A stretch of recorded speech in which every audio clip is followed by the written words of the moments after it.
Sharkie Gamer here. So today we'll take a look at the roydspad.net. So this is made by Royds, and it's basically a chat pad designed for the PlayStation, PS1 and PlayStation 2. So now this is the front of the box. You can see the PlayStation logo up the top.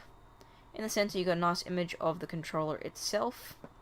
Up the top there you've got, it says Royds, and I think that's how you pronounce it. And of course it says DualShock 2 here. Going down it just said roydspad.net. And there it shows PlayStation, PS1 and PlayStation 2.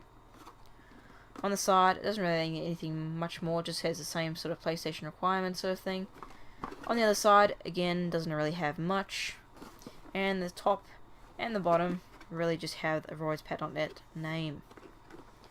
On the back of the box, it's got some information there, all in Japanese. And here you've actually got a diagram which sort of points out the main features of the controller. Let's go ahead and open up the box now and have a closer look at this thing. So first up, you basically get like a warranty card with it. You also get a bit of a manual, which is just really like a quick start guide. Shows the controller, shows what should be included in the packaging. And if we open this up, it just gives you some basic instructions. So there, again, shows you the features of it. Shows you how to plug it into your console. Removing the actual keyboard part of it. Plugging the keyboard part of it into your console, and other features of the keyboard itself.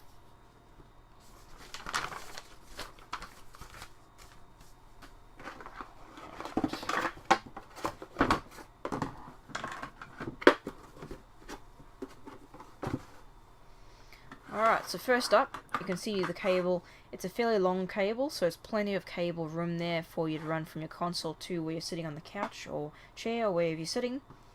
On the end of it, you've got two ports. You've got a game port which plugs into the PlayStation. Now this actually controls the gamepad side of it, so the sticks and buttons and everything, while the USB side of it actually covers the keyboard portion of the controller. So you have to plug both of them in to use both the chat pad as well as the gamepad. Alright, so this is the controller itself. So it's actually quite a bulky controller. It's a lot bigger than what you're probably used to with just a standard DualShock 2. So it's got two analog sticks at the front there. They feel quite nice. They click down as well. And they've actually got quite small grips, so they're not as big as what you'd be used to from a normal DualShock 2. In the center, you've got your select, start, and analog buttons. So analog basically allows you to swap the mode, analog and digital. At the top there, you've got your D-pad. You've also got the PlayStation logo just there. Moving to the center here, you've got your main chat pad portion of it, so the keyboard, which is basically a full keyboard. It's got anything from escape key to your letters to your spacebar, shift, all that good stuff. And then the side has got the Royds name there, and then it's got the PlayStation buttons. Moving to the top of the controller, you've got your triggers, so your L1, L2, and R1, L2. Now holding it is fairly easy, as on the back of it here you've got some grips that allows you to basically hold it as such. Although I find when you're holding it, because the sticks are so low, I tend to hold it a bit closer so I can get the triggers as well as use the sticks. But it doesn't feel as comfortable this way. It feels like it's missing a grip down here as you're used to with your default controller.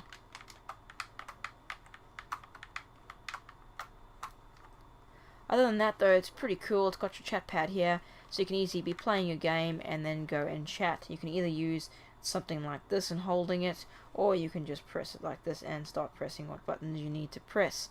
It is a very tiny keyboard, so if you have big fingers you might have trouble actually pressing some of the keys, but it still works pretty well. The keys are kind of soft, they're not clicky or anything like that, they're really kind of just a soft kind of pressing, kind of rubberized keys.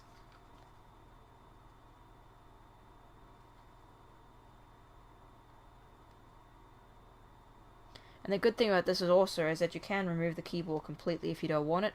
You think that's distracting you can just push it out. The keyboard will detach as such. And then you can just put it aside and you just don't plug the USB port in. So you can use it without the keyboard. To reinstall it, you just simply slip the keyboard in and clip into place. So it's a pretty cool chat pad. It's a bit uncomfortable when compared to some chat pads that have been out there. It gives you a bit more of a bigger keyboard, and that was the whole point of it, to give you a slightly bigger keyboard but put the controller around a keyboard sort of thing. So that's why it's a bit of a weird shape. It probably could have improved with having longer grips or something more you can grip onto, and maybe making the trigger buttons not so distant. But other than that, it's still fairly easy to use, fairly comfortable to use, and it allows you access to both the controller and the keyboard within a couple of centimeters apart, really. So it's really easy. The buttons are a bit smaller than what you're used to, and same with the sticks, but it's not really, it doesn't detrimental on the actual performance of the gamepad. It still works fairly well. Now the Royds is actually quite rare. These are very rare to find. You don't see them very often. They were released in Japan only. So if you're lucky to find one, if you do.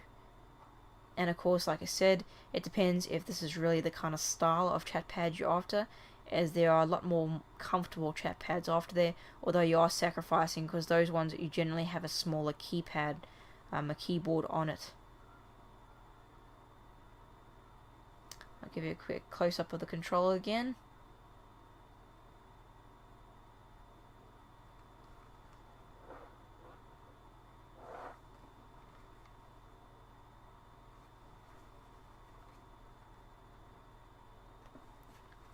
So yeah, it's quite a cool little piece of PlayStation history for the PlayStation, PS1 and PlayStation 2. So if you're a PlayStation fan, you like playing online games on the PlayStation, or you wanted to get like something with a keyboard instead of having a keyboard and a controller, then this is why you would buy something like this. And this is what they designed it around, to make it more convenient to play your game and chat at the same time. So yeah, that's about all I can say about it, guys. Thanks for watching. I'm Sharkie Gamer. Don't forget to subscribe. I'll have heaps more controller and accessory videos up very shortly. Thanks again for watching, guys.